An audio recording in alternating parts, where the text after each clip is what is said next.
श्री सुनील शर्मा जी जो कि हमारे प्रदेश के महामंत्री भी हैं, उनके साथ में श्यामलाल शर्मा जी हमारे प्रदेश के उपाध्यक्ष और एमएलए, डॉक्टर नरेंद्र सिंह जी जो कि हमारे राष्ट्रीय सचिव हैं और एमएलए, और साथ में हमारे प्रदेश के प्रवक्ता एडवोकेट पठानिया जी जो कि एमएलए है। अब मैं दरख्वास्त करूंगा सुनील शर्मा जी से कि वो अपना विषय आपके माध्यम से लोगों के आगे लेके जाए। सभी आए हुए आदरणीय प्रेस बंधुओं का मैं स्वागत करता हूं भारतीय जनता पार्टी के इस कार्यालय में। जैसा कि डॉक्टर प्रदीप शर्मा जी ने कहा, आज बहुत ही एक महत्वपूर्ण विषय पे हम आपके सामने एक प्रेस वार्ता के माध्यम से जम्मू कश्मीर की जनता तक एक विषय या कुछ बातें पहुंचाना चाहते हैं। मेरे साथ भारतीय जनता पार्टी के राष्ट्रीय सचिव और विधायक आरसपुरा डॉक्टर नरेंद्र सिंह जी, भारतीय जनता पार्टी के प्रदेश उपाध्यक्ष फॉर्मर मिनिस्टर और MLA Jammu north Shri Shyam Sharma ji, Bharatiya Janata party के स्टेट के स्पोक्स पर्सन यंग और डायनामिक लीडर हमारे MLA Udhampur east RS Pathania साहब। हम सब जानते हैं कि 22 अप्रैल को पहलगाम के बाइसरन टूरिस्ट स्पॉट पर पाकिस्तान प्रायोजित आतंकवाद ने भारत के विभिन्न राज्यों से आए हुए निर्दोष मासूम पर्यटकों को धर्म पूछकर, नाम पूछकर गोली का निशाना बनाया। मुझे लगता है कि ये मानवता का सबसे निम्न स्तर पर ये कृत्य पूरे विश्व ने देखा। ह्यूमैनिटी की इससे और गिरावट कहीं और देखने को नहीं मिला, जहां पर टेररिस्ट ने पत्नी के सामने पति को गोलियों का निशाना बनाया, बाप के सामने बेटे को, भाई के सामने भाई को, और यहां तक कहा गया कि जाओ मोदी जी को बोलो। इस सारे पूरे घटनाक्रम को भारत सरकार ने, भारतीय सेना ने, सुरक्षा बलों ने बहुत ही गंभीरता से लिया, क्योंकि पिछले 36 वर्षों से जो आतंकवाद जम्मू कश्मीर में चल रहा है, इस 36 वर्षों के इतिहास में इस प्रकार की निर्मम बर्बरतापूर्ण ये अलग घटना थी। इसलिए भारत सरकार ने बहुत गंभीरता से लिया। और आपने देखा 6 और 7 मई की रात को भारत ने, भारतीय सेना ने, भारतीय वायुसेना ने पाकिस्तान में आतंकियों के 9 ठिकाने, जिसमें लश्कर ए तैयबा, जिसमें जैश ए मोहम्मद, जिसमें हिजबुल मुजाहिदीन की जो टेररिस्ट कैंप्स थे, उनको नष्ट किया, उनको ध्वस्त किया। और भारतीय सेना ने एक ट्वीट करके स्पष्ट कर दिया कि हमने non escalatory, non military, non civilian operation Sindoor को संपन्न तो नहीं किया लेकिन शुरू किया, जिससे हमारा मकसद केवल आतंकवादी ठिकानों को नष्ट करना था। उस मकसद में भारतीय वायुसेना सफल हुई और लगभग ऐसा माना जाता है 100 से ज्यादा आतंकवादी वहां पे मारे गए, जिनमें काफी बड़े कमांडर्स भी थे। अगले दिन हमने देखा कि पाकिस्तानी सेना ने उनको जो लास्ट रिचुअल्स होते हैं उसमें शामिल होके उन्हें सलामी तक दी। लेकिन पाकिस्तान हमेशा कायरता के लिए बहुत मशहूर है, बुजदिली के लिए मशहूर है, धोखे के लिए मशहूर है। अगली रात्रि को और कुछ उसी रात्रि को उसने हमारे सिविलियन एरियाज को निशाना बनाया गोलाबारी से, और हमारे लगभग पुंछ में 14, राजौरी में 2 और उड़ी में 1 जाने हमारी गई।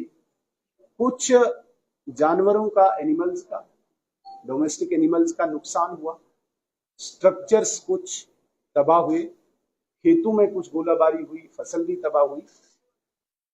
ऐसा सारा इस पूरे सीमावर्ती क्षेत्र में हमारे सिविलियन एरिया को भी पाकिस्तान ने गोलाबारी से नुकसान किया, और भारतीय सेना ने इस प्रतिक्रिया का भी काउंटर रिएक्शन करके पाकिस्तान को वो सबक सिखाया जो इतिहास में कभी उसने देखा नहीं था, विश्व ने कभी देखा नहीं था। पाकिस्तान के 11 एयरबेसेस को तबाह किया, मिलिट्री एस्टेब्लिशमेंट को नष्ट किया, और घुटनों पे बल आके पाकिस्तान गिड़गिड़ाया और सीज फायर के लिए दुहाई देने लगा। भारतीय सेना ने संयम और धैर्य, सारी चीजों का ध्यान रखते हुए ऑपरेशन सिंदूर को फॉर द टाइम होल्ड किया, और इस कंडीशन पे किया कि act of terror will be treated as act of war. अगर कभी पाकिस्तान ने दुस्साहस किया, उसे इससे भी सख्त प्रतिक्रिया का सामना करना पड़ेगा। इसमें मैं और ज्यादा विस्तार से न जाते हुए, अब जो हमारी तरफ सीमावर्ती क्षेत्र में जो नुकसान हुआ है, लॉसेस हुआ है, उसके लिए भारतीय जनता पार्टी की सेंट्रल लीडरशिप ने एक कमेटी का गठन किया।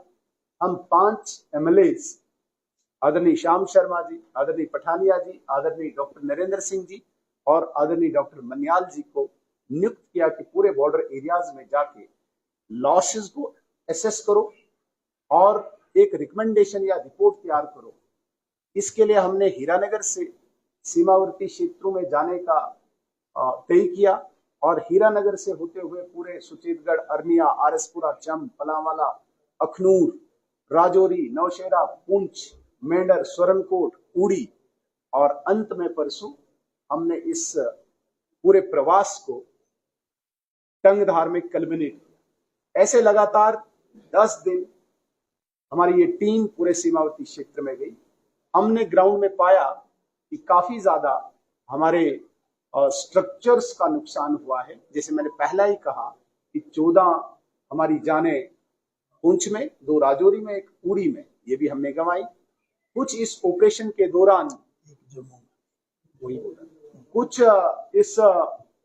के दौरान अफरा तफरी में भी कुछ जाने गई, जैसे कोई इलेक्ट्रिक शॉर्ट से हुई, और एक जम्मू के नगरोटा क्षेत्र में खेरी गांव में भी एक जान गंवाई, काफी लोग इंजर्ड हुए। लेकिन एक उत्साह बॉर्डर के लोगों को देखने को मिला, संतुष्टि उनके चेहरे से झलक रही थी कि बेशक नुकसान हुआ है सीमावर्ती क्षेत्रों में, लेकिन जिस बहादुरी से, जिस शौर्य से, जिस पराक्रम से भारतीय सेना ने इस बार पाकिस्तान को घुटनों के बल लाया, ऐसा पहले कभी नहीं हुआ था। क्योंकि ये एक आतंकवादी घटना की प्रतिक्रिया थी, ये कोई युद्ध नहीं था, एक टेररिस्ट अटैक की एक रिएक्शन थी, ये वार नहीं था। इसलिए हमारे सीमावर्ती क्षेत्र के लोगों में एक उत्साह, एक खुशी देखने को मिली कि नुकसान बेशक हमें हुआ, लेकिन जो सबक इस बार पाकिस्तान को सिखाया गया, उसके लिए हम भारतीय सेना को सैल्यूट करते हैं। इस सारे में हमने देखा कि लोगों को बंकर्स की आवश्यकता है, लेकिन जो ही भारतीय जनता पार्टी जम्मू कश्मीर की इकाई ने हमारे मिनिस्ट्री ऑफ होम अफेयर्स में ये बात पहुंचाई कि तुरंत हमें कम्युनिटी बंकर्स और इंडिविजुअल बंकर्स बनाने की आवश्यकता है, ऊपर से निर्देश आया और प्रशासन इस वक्त ग्राउंड पे ये काम कर रहा है कि हमने तुरंत इंडिविजुअल बंकर्स को बनाना है इस पूरे सीमावर्ती क्षेत्र में। अगर कभी भी इस प्रकार की कोई घटना घटित होती है कहीं पे भी, हमें बंकर्स इतने सफिशिएंट होने चाहिए कि हमारे लोगों का नुकसान न हो। इसके लिए लोगों ने शुक्रिया किया, सीमावर्ती क्षेत्र के लोगों ने, कि तुरंत इसमें सर्वे और एक्सरसाइज शुरू हुई। दूसरा, प्रधानमंत्री और गृह मंत्री ने यह फैसला लिया था जितनी भी जाने गई है उनके घरों में एक एक नौकरी वहां पे मिलनी चाहिए।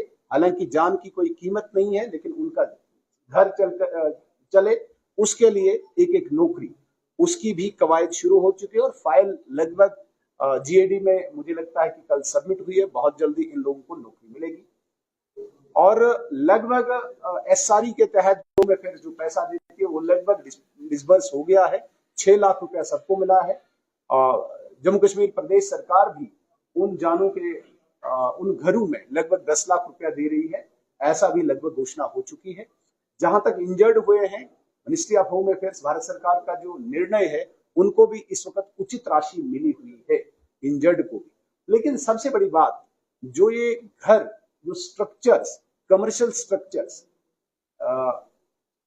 ध्वस्त हुए हैं या नुकसान हुए हैं, उसके लिए प्रदेश सरकार के पास कोई इस प्रकार का क्राइटेरिया फिक्स नहीं है कि हम एसडीआरएफ में जो 1,20,000 से अतिरिक्त कोई राशि दे पाए। उसके लिए लोग चिंतित थे, लेकिन हमारी इस कमेटी ने आश्वस्त किया है कि हमने एक रिकमेंडेशन भारत सरकार को आज लगभग सौंप दी है कि ऐसे पूरे सीमावर्ती क्षेत्र में जितने भी घर गए हैं, मैं अगर छोटी सी एग्जांपल देता हूं तो सिर्फ पुंछ क्षेत्र में 690 घर तबाह हुए हैं। उड़ी में, पूरे इस बारामूला के क्षेत्र में 534 हुए हैं। इस प्रकार से ले दे के 1,500 से 2,000 घर सारे नष्ट हुए हैं। इनके लिए भारतीय जनता पार्टी जम्मू कश्मीर की इस टीम ने, विशेषकर जो ये विधायक दल पूरे सीमावर्ती क्षेत्र में गया, हमने रिकमेंड किया भारत सरकार से कि कोई स्पेशल पैकेज देके नॉर्म से बाहर आके लोगों को घर बनाने के लिए उचित राशि मिले। और इन प्रिंसिपल हमें ये आश्वासन मिला है कि एश्योरेंस मिला है भारत सरकार से कि तुरंत ही वो पैसा भी इनको डायरेक्ट बेनिफिट ट्रांसफर के तहत इनके अकाउंट में आएगा, ताकि ये अपना जिंदगी को आगे बढ़ा पाए। 3 चीजें, एक इंडिविजुअल और कम्युनिटी बैंकर्स जिसकी एक्सरसाइज शुरू हुई है, उन घरों में नौकरी जिनमें जाने चली गई है उसकी प्रोसेस शुरू हो चुका है और बहुत जल्दी नौकरी मिलेगी। तीसरा, जो स्ट्रक्चर्स डैमेज हुए हैं उसके लिए जम्मू कश्मीर सरकार की तरफ से जो एसडीआरएफ के तहत 1,20,000 मिल रहा है, उससे एक्स्ट्रा भारत सरकार को स्पेशल पैकेज देके लोगों का उत्साह बढ़ाए। तो मुझे लगता है कि बहुत जल्दी हमारी टीम, चूंकि हम कल उपराज्यपाल महोदय से ये सारी बात कर चुके हैं और बहुत जल्दी हम केंद्रीय नेतृत्व के साथ भी मिलेंगे। आने वाले दिनों में यदि इस प्रकार की घटना, अप्रिय घटना, कोई ऐसी अप्रिहेंशन भी है बहुत सारे लोगों को, अगर ऐसी घटना घटती है तो हमारे लोगों को कोई नुकसान न उठाना पड़े, हमारे लोगों को, सीमावर्ती क्षेत्र में रहने वाले लोगों को कोई परेशानी का सामना न करना पड़े, इसके लिए भारतीय जनता पार्टी कमिटेड है इस पूरे सीमावर्ती क्षेत्र के लिए। इतना ही मैंने आज आपके समक्ष जानकारी देनी थी। बहुत बहुत धन्यवाद। यदि किसी